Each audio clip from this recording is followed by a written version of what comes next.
Over the years, apart from development projects, the critical relationship between two countries and political interference has played a big role in threatening the very foundation of heritage sites.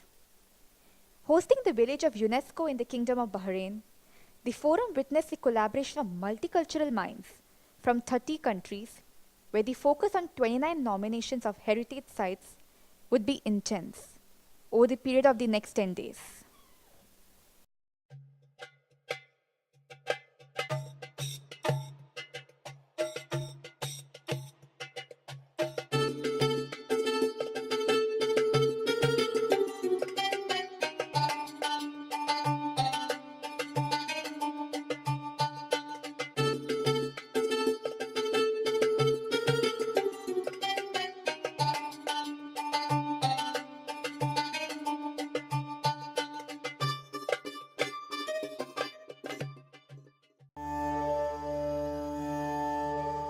Currently serving at the permanent delegation of India to UNESCO, and as culture is one of the most important aspects of UNESCO, I'm here in my official capacity representing India at the World Heritage Committee.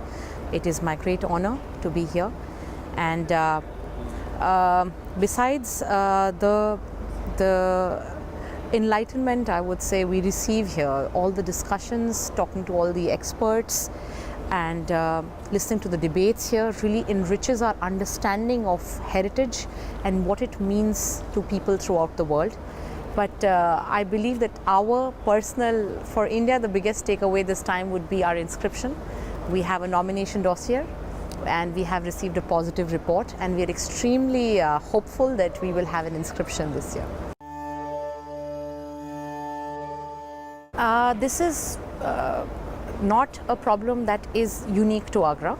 All sites, all monuments do get a layer of dirt after a while. And it is a simple solution. It just requires washing once in a while with the correct chemicals, and I believe the Archaeological Survey of India is doing exactly that, and we should have it spick and span in very soon. I believe that we are in a very good position. I believe that most people in India are extremely possessive and aware of their heritage and very, very proud of it. Even before we had laws and systems and current nation states, we have heritage. We have heritage sites which are thousands of years old, and they still exist and people still preserve them. And I believe that if people of India can carry on that proud legacy. I believe our new government has taken note of it, and there is a Swachh Bharat mission that has been launched 4 years ago, and with the only purpose of ensuring to have a clean and green India. So the government is, in fact, Amir Khan, as you mentioned, has also been a part of that drive. The Prime Minister had challenged, I believe, 10 celebrities to also participate in it, and the challenge continued. And I believe there has been huge time and effort that has been given to spreading awareness about cleanliness and swachhata, like we call it. I believe that it's a habit. It's either ways, it's a habit. It's a good habit or a bad habit. We are hoping to break the bad habits, and once the good habits form, we believe they'll continue. I believe the Archaeological Survey of India has over 3,600 sites which it preserves, and then we have another, I could be wrong about, but it's definitely more than 3,000. We also have an organization called the INTAC, which is a non-governmental organization which preserves the non-listed sites. And India has such rich cultural heritage that there are still sites which are beautiful and which are not protected.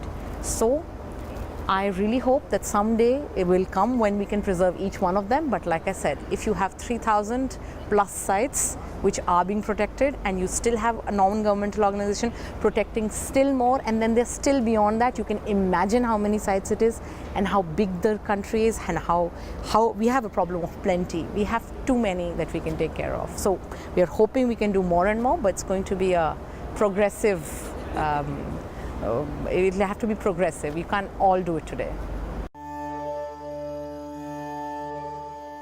You know, this could be, I would say, a very one-sided perspective. there are rules, there are regulations, there are people who follow it, there are violations, there might be punishments, there are fines, and the government is doing, again, Namami Gange is another program of cleaning up the Ganga. And please remember that these industries were not formed yesterday. These industries are not even post-independence. These industries, the industry of leather, for example, has been there since the Mughal times, since the Taj Mahal was there. So these are historical industries. They employ lots of people. They participate. They're a part of the national growth story. So just one or the other aspect cannot overtake the entire debate. It has to be a balance, and yes, there might be a requirement to have stricter norms, which the government will work on, and I'm sure we can work it all out. I mean, unless you have those industries on record saying we don't care, I believe everyone cares. Everybody is extremely proud of their heritage. Sometimes I believe there would be lack of information on how their actions can affect the Taj Mahal, because frankly, it's not illogical for a person who might not have been trained in such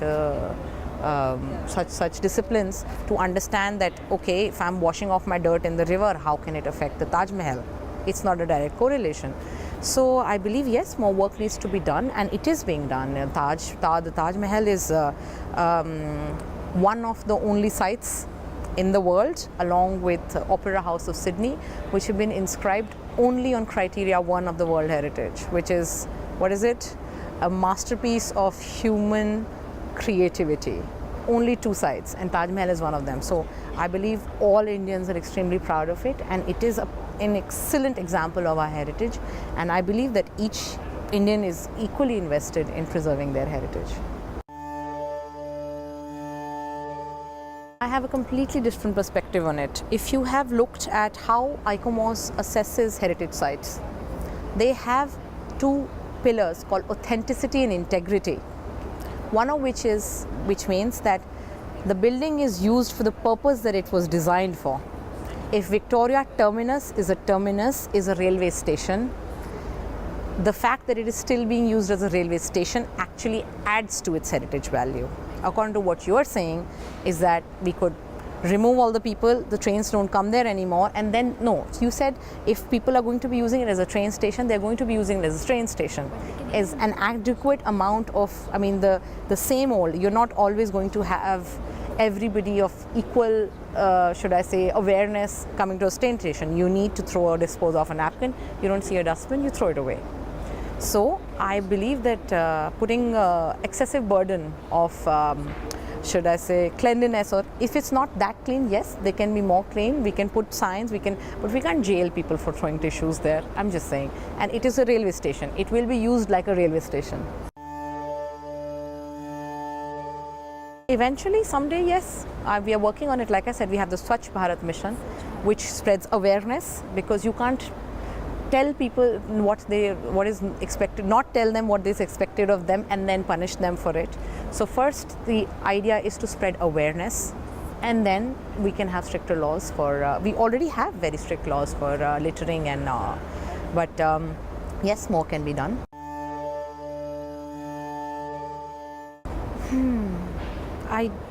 If we stop littering, will we become the most developed country in the world? I don't think so, but no, all of them are interlinked. It's not going to be only focus on one thing or the other. There's culture, there's education, there's science, there's industry, there's everything. We need to do all of them together to reach the developed status, and I believe India is already making very good progress.